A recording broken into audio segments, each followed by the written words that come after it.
you become doesn't start with confidence.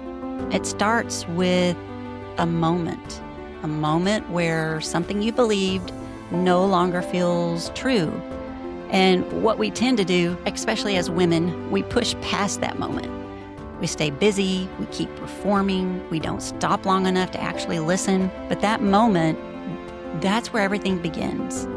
If you can pause there instead of running on it, if you can get curious instead of judging it and make just one different choice, that's how you begin to evolve, to become into who you've always been. To fall in love with yourself every day. What I found was that it's the deeper survival patterns that are blocking us. And if we don't deal with that level, all the tools and techniques and strategies in the world, while they can be helpful for a moment, they often aren't helpful. Listening helps you with your emotional intelligence. It helps you as a parent. It helps you in your relationships.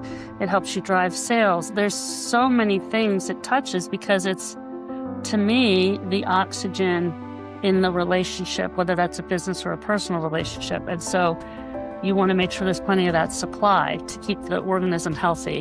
And that's what listening is. There's hope. There's always hope. And it could be the littlest thing, right? I always say if you can't find one thing to be grateful for, it's your heart is beating. Every single day, you should absolutely be doing things that bring you closer into who you are becoming. Watch me.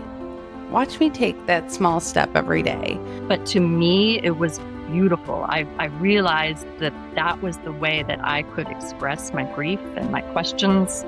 And it didn't have to have words. I am successful. The number on the piece of paper on my balance sheet for my business has nothing to do with success. And I am worthy of love, regardless of whether I'm successful or, what I've achieved or accomplished in this world or, external recognition. It's that involvement of who you are, and how you do it isn't how I do it.